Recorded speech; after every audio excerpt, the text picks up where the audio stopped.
Bom dia, estamos aqui de novo hoje, sábado, dia 21 de março de 2026, agora 7 horas e 10 minutos, começando aí a palavra de Deus na minha trajetória de manhã com a Bíblia. Vamos fazer primeiro uma oração para que Jesus nos ilumine, nos traga aqui o Espírito Santo para nos guiar, nos inspirar.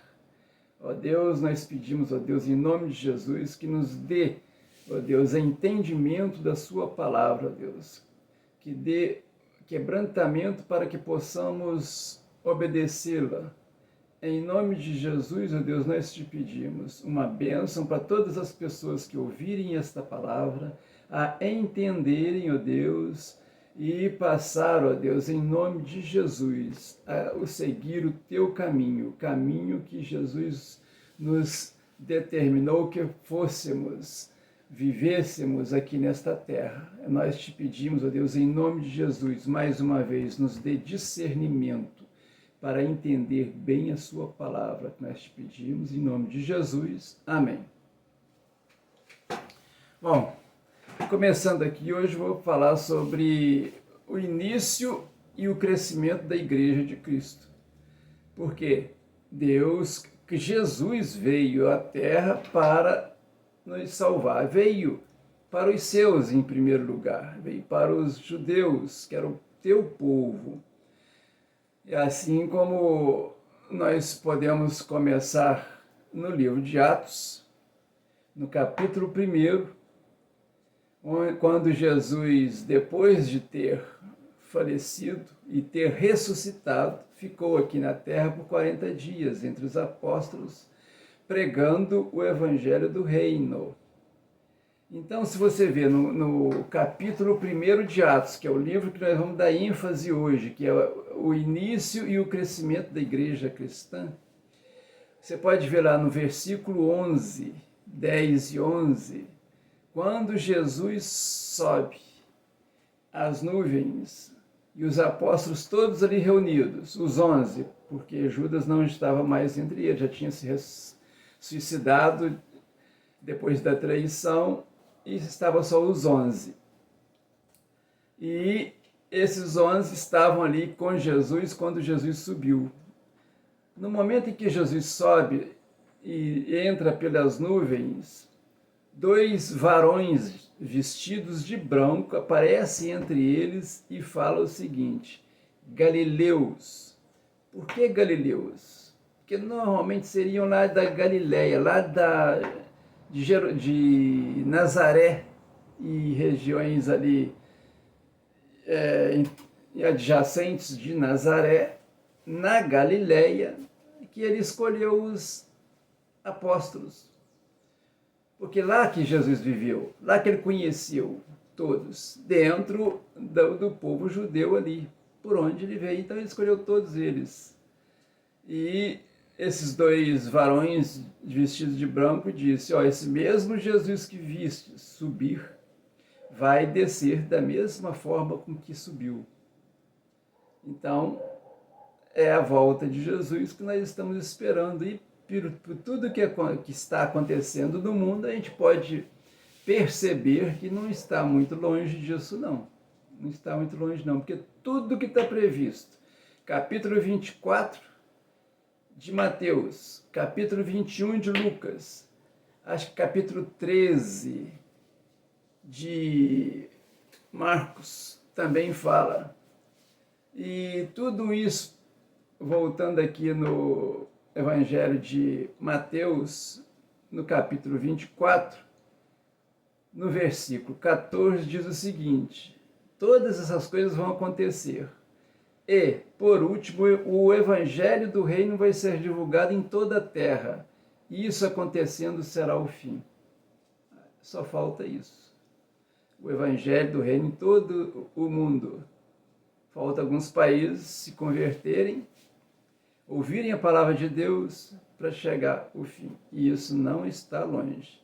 Então vamos ver aqui o início da igreja. Então, Jesus quando sobe, pede aos apóstolos para voltar para Jerusalém. Eles voltaram para o cenáculo, onde todos eles oravam e se reuniam, e ali eles receberam o Espírito Santo no Pentecostes. E começaram a falar para toda aquela nação, cada um entendia em sua própria língua. E isso começaram a converter muitas pessoas.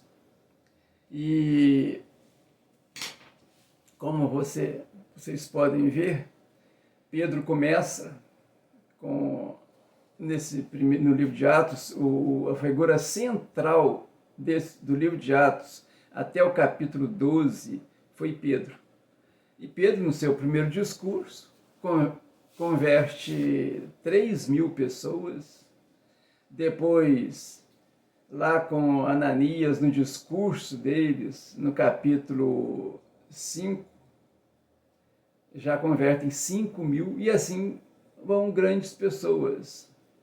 Vão aumentando a igreja de Cristo. E o que é que acontece? O que é que fala lá no capítulo 4, quando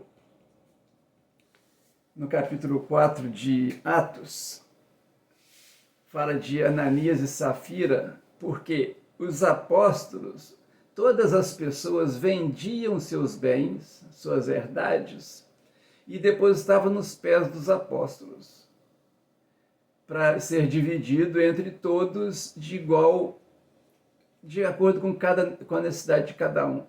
Isso porque, se você voltar em Deuteronômio, capítulo 14, 28 e 29, vou ler para vocês. Ao fim de 3 anos, tirará todos os dízimos da tua novidade no mesmo ano e os recolherá nas tuas portas. Então virá o levita, pois em parte de herança tem contigo, e o estrangeiro, o órfão, a viúva, que estão dentro de teus portões, e comerão e fartar-se-ão. Eles tinham a distribuição no templo de todas as riquezas que eram deixadas, o dízimo era devolvido, e dali aquelas pessoas viviam do dízimo, o órfão, o estrangeiro, as viúvas, viviam daquilo. E aí, quando chega no capítulo 4, o que acontece? Os povos virando cristãos, os judeus não permitiam mais isso. Então, eles tiveram que fazer o próprio dízimo. Só que aí eles foram além, eles vendiam todas as herdades, tudo. E dava para comer, porque eram muita gente, 3.000, 5.000, 8.000 pessoas, que não poderiam, isso os convertidos, mas muitos deles ali, os viúvos, os órfãos, até os estrangeiros, não tinham como comer, porque no templo não dava mais para eles, porque eles eram cristãos. E cristãos era proibido, era perseguido. Então, aqui o que acontece? Aqui agora a igreja de Cristo começa a suprir essas necessidades. Então, e aí segue Cristo, todo esse pessoal. Pedro, nos seus discursos, ele começa a divulgar o Evangelho de Cristo em toda aquela região, assim como os outros apóstolos. E você pode ver que aí teve o primeiro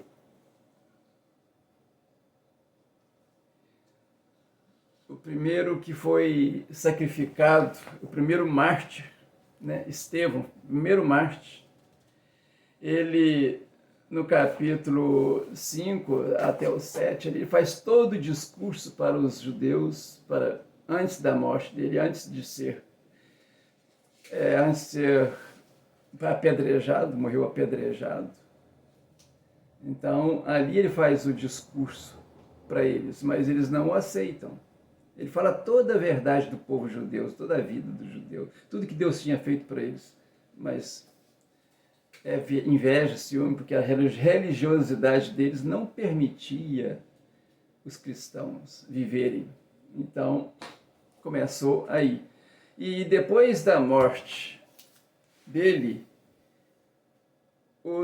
houve uma grande dispersão dos cristãos, com medo, porque a perseguição aí aumentou muito. Então, eles começam a difundir o evangelho de Cristo na Samaria, na Judéia, porque lá na Galiléia, na Judéia, e em todas as partes, Derbe, naquela região ali da Ásia Central, Ásia, né?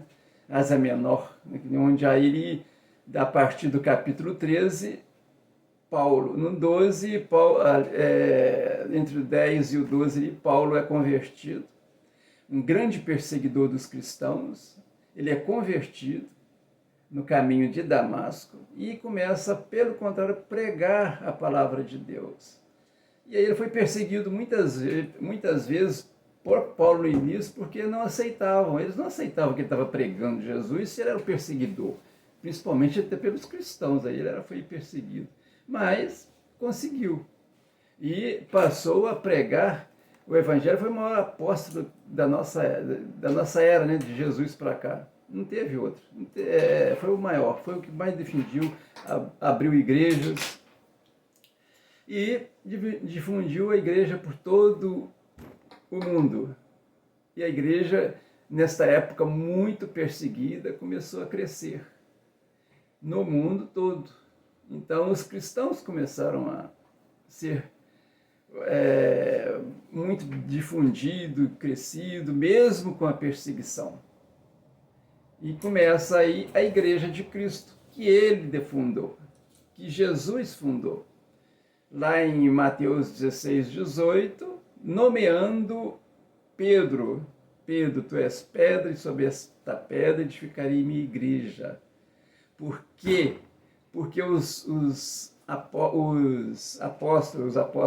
judeus não aceitaram Jesus, porque eles queriam uma libertação de Israel. Até os apóstolos perguntam lá no versículo 8, 9, 10 lá de Atos, se Jesus ia restituir o reino de Israel e quando ele ia restituir. Jesus disse, meu reino não é desse, não é aqui, não cabe a vocês saberem isso, não cabe a vocês.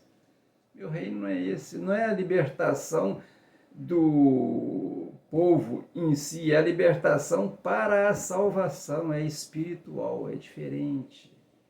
Então, e aí, Paulo foi perseguido, mas até o capítulo 28, em todo o relato da perseguição, relato da difusão lá do Evangelho, da pregação deles por toda a parte.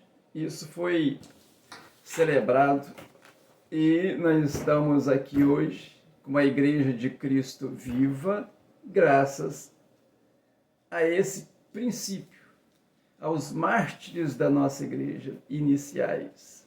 Foram todos eles.